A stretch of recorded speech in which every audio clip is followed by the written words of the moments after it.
I'm here with Ambassador Dimitrios Tsoungas, the Ambassador of Greece to Azerbaijan. He is one of the most distinguished ambassador serving here in Azerbaijan. Previously, he served into so many other diplomatic missions, including Beijing and bilateral economic relation with Balkan countries, Russia, and some other countries. So he is famous regarding his cultural activities in Azerbaijan. So today we will talk with him, and we are really thankful that he has given time for this interview on a very short notice. So thank you very much, Dimitrios, Ambassador. Thank you very much indeed for inviting me to this show. So first of all, I have explained your diplomatic background, so it's better that if you will explain me about your experience of the diplomatic services and currently now here in this country. Well, I'm glad to say that I've been around for 33 years already.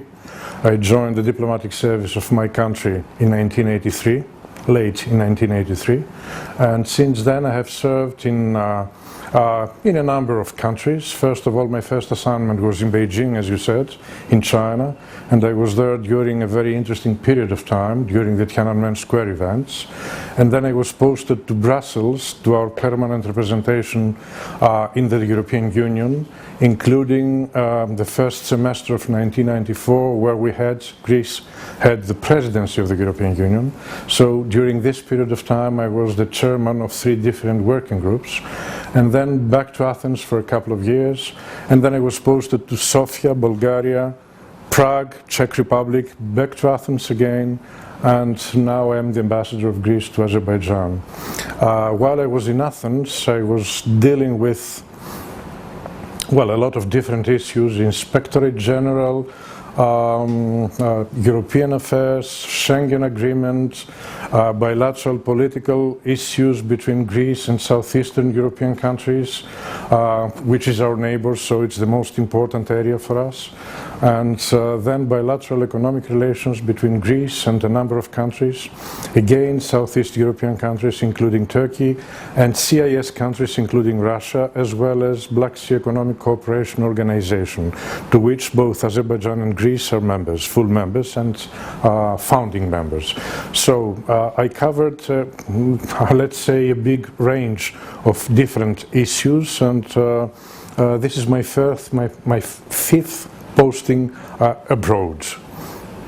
So it's quite a journey. So how you see the current Greece, if you will, because you are the ambassador of Greece, so if I will ask you about the current situation in Greece in the perspective of the European Union and Europe, so how you would explain? Well, Greece is one of the most ancient members of the European Union. We joined in 1981, and since then, for the last 35 years, you know that the European Union is an ever-evolving situation. So we're trying to be as fruitful, as constructive member state as possible. We gained a lot after the European Union, and we gave a lot in the European Union, and this is the case for all member states, not only from Greece, of course. I think that after 35 years, the result, I could say it's a positive one, because we have been a member of a group of countries, a whole family, which is among the leaders in the world, politically, economically, and from every point of view is concerned. So I think that, yes, Greece has gained a lot out of the European Union and contributed as much as we could, and in this ever-evolving situation. How you see this, the geopolitical importance of the Greece in the particular area lying in, and then in European Union, if the international scenario, and the people who don't know about the Greece, so what is exactly the geopolitical importance of this region? Greece is one of the countries of the Southeast European, how can I say, part. So it's very close to Asia, it's very close to Africa as well. So this by itself means that the geopolitical position of Greece is very, very important. It is a member of the European Union, an old one. It is a member of the United Nations, an old one as well. It is a member of a lot of other international organizations. So that makes, well, in comparison, not in comparison, additionally to its geopolitical position, that makes Greece one of the important countries of the area. So if we add to that the old past of Greece, the old culture of Greece, the old civilization, which has been spread all over the world, so that means that we have contributed in the past and we are still contributing even in the present, in the current times, a lot in the whole area and perhaps in Europe and in the whole world. We are trying to do so anyway. So you have also served into the military of Greece. So tell me about this, that how from your journey from the military to this foreign services. Well, it has nothing to do. It's strange enough, but when I decided to become a diplomat, I was only 10 years old. So from that time I started preparing myself practically as well as psychologically in order to meet all the criteria and all the requirements in order to join the diplomatic service of my country. But in the meantime, since military service is compulsory in Greece, I had to go to the military service and to get through it. At my time, that was about, let's say, 35 years ago. It was quite long. I served for 28 months because I was an officer. For private soldiers it was less long, but for officers it was a little bit longer. But anyway, during that period of time, since I was serving at my home city, which is Thessaloniki, I was like a public servant, let's say. So during the morning I was doing my military service, and in the afternoon I was following still my university studies, foreign languages courses, so it didn't change anything in my everyday life. I combined both, and then when I gone through my military service, within the next 2 years I prepared myself. I took the examinations to join the diplomatic service and I was very successful. I did. And ever since I'm following this very nice journey of being a diplomat. In Azerbaijan, Greece embassy is involved into the number of the cultural events, extraordinary cultural events that mesmerize the number of the people from around this area, and they are coming to see these cultural events. So this is something the part of the foreign policy of the Greece, or this is something like your own background of the literature and culture that that you are doing this, to do these kind of the cultural activities? Actually, yes, culture is part of the foreign policy of Greece, and as I said before, Greece is one of the most ancient countries in the world with a long culture, a long past, and we would like to make this past as better known as possible to the whole world. Now I'm the ambassador to this country, to Azerbaijan, so part of my job is to make Greece better known to the Azerbaijani public. I remember very well in January, in our first cultural event for this year, you were there in the front row. It was a Greek poetry evening. Well, my country has been, let's say, privileged with 2 Nobel Prizes in literature, and both of them were poets in poetry. So we tried to present those 2 poets together with another one who is very well known already in Azerbaijan. The 2 first ones were George Seferis and Odysseas Elitis. The third one, who is very well known in Azerbaijan, is Konstantinos Kavafis.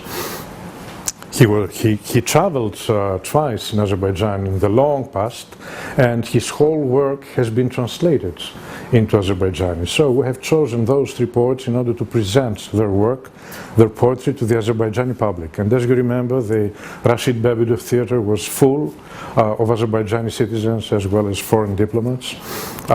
Most of those poets, I must say, have been set to music, and we presented 3 of these poems with music as songs, live songs. So that was the first we did this year. And then in March we organized, together with the Centro Italiano here in Baku, we organized an exhibition of paintings, batiks, ceramics made by children between 5 to 16 years of age, which is amazing, and focused on ancient Greece, its culture, its architecture, its music, everything concerning ancient Greece, and that was very successful indeed. And well, the most recent one was in May, on the 6th of May. Again, the Centro Italiano, together with some embassies, organized an ethno festival, starting with Greece again.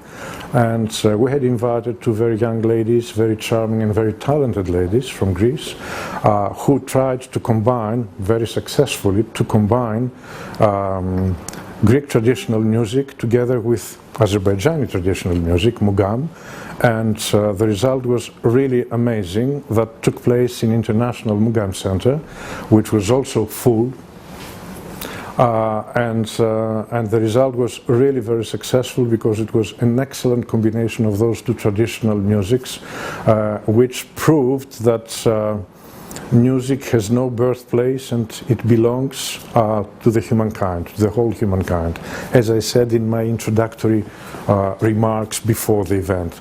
So that's what we did up to now, and we have more plans for the next part of the year and for next year as well. So how you see the current European migrant crisis, because it's something like the world leading issue right now, and how is your Greece position on the migrant crisis, and what is your opinion?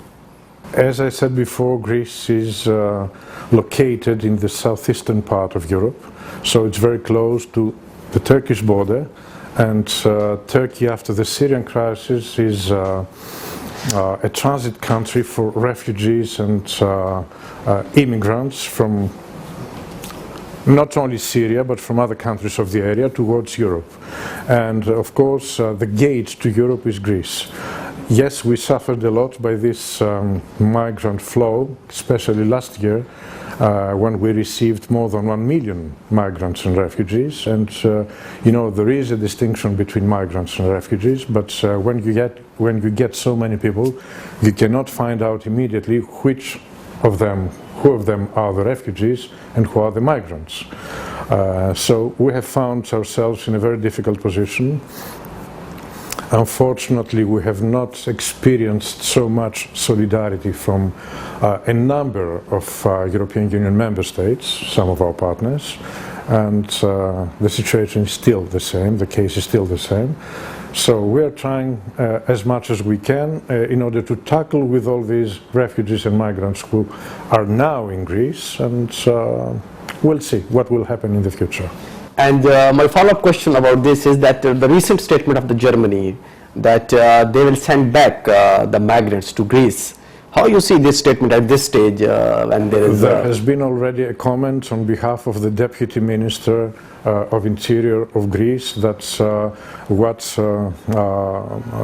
the Minister of Interior of Germany has said does not comply with reality. So I will be stuck to that.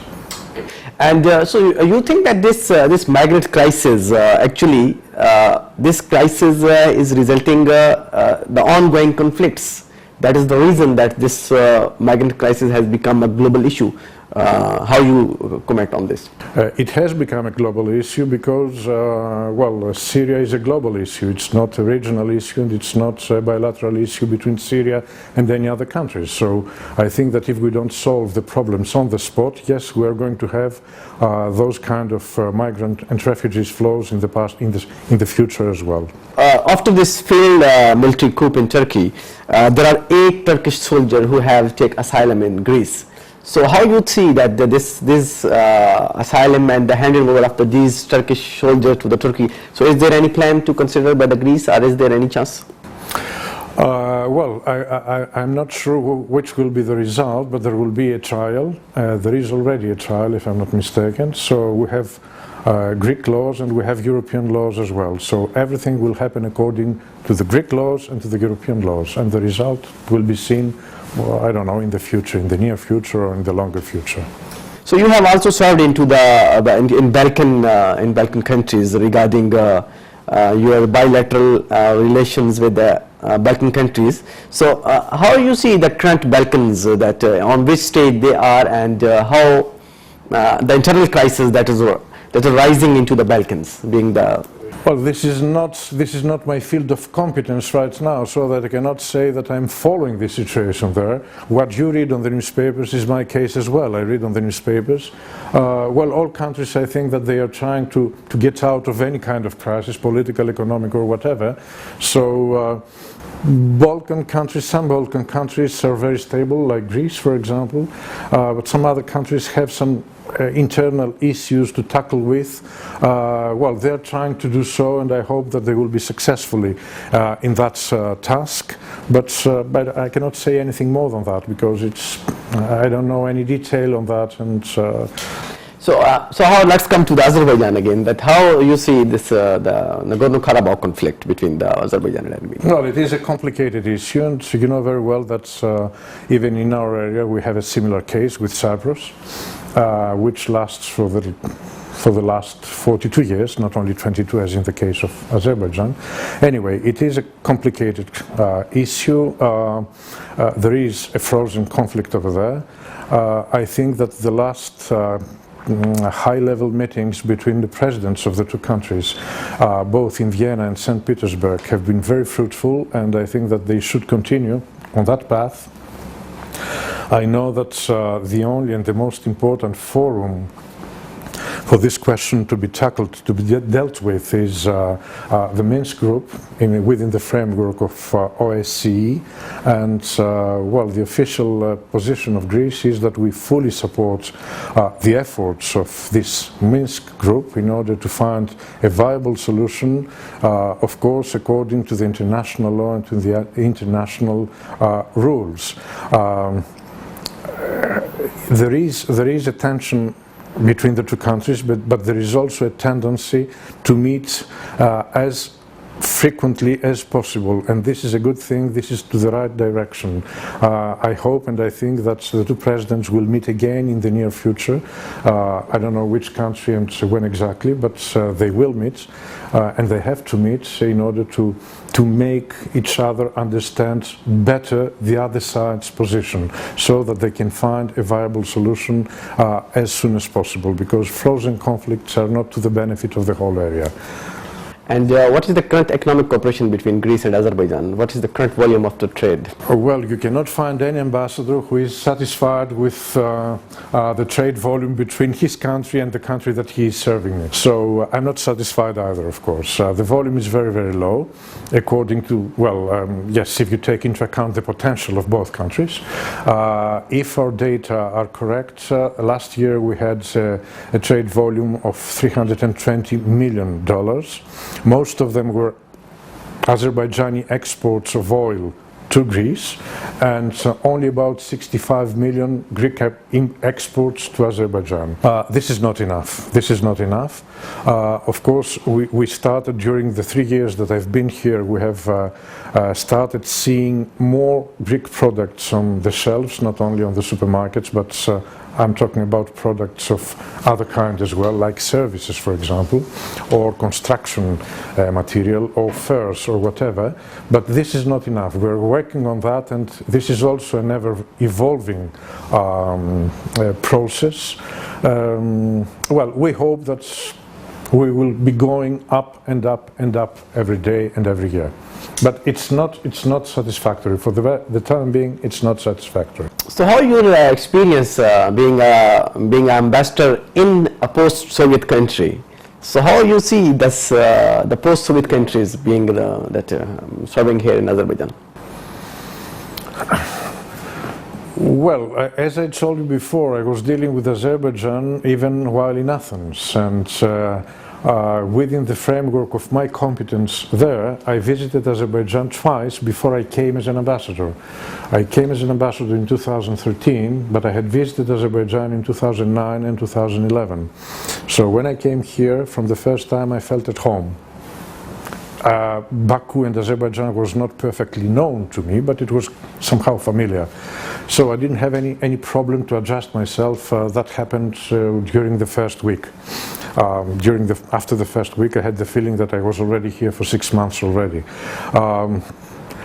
I had not visited Azerbaijan when it was part of the Soviet Union, so I cannot make any comparison. But when I visited it for the first time in 2009, I saw a very dynamic country, small but dynamic, on the Caspian Sea, which was privileged by hydrocarbonic sources, which give a lot of wealth to the country.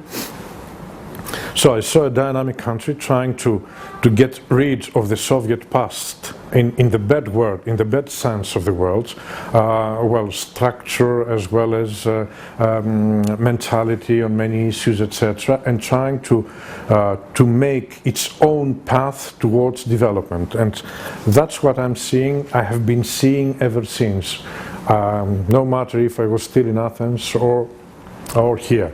And this is what I'm following even now. I'm looking at a country which is developing very, very fast, well, with some economic problems right now, okay. Well, we do not, I cannot neglect that there have been 2 devaluations during last year, and big ones, very important ones, but still, there is a country which is developing rapidly in all fields, or in most fields. As I said before, I cannot compare with the Soviet period, but and to tell you the truth, I don't care about it. Azerbaijan is what I'm seeing right now, and what I'm seeing right now, it's a country which is worth it to work with, to work in, and to cooperate with, and to make business with. So that's how I see my job here, and that's how I see the country I'm serving at, and that's what I'm trying to do between my country and Azerbaijan. So I have a last 1 or 2 questions, because this Eurasia Media Network and the Eurasia Diary is, the focus is actually the global conflicts, global and regional conflicts.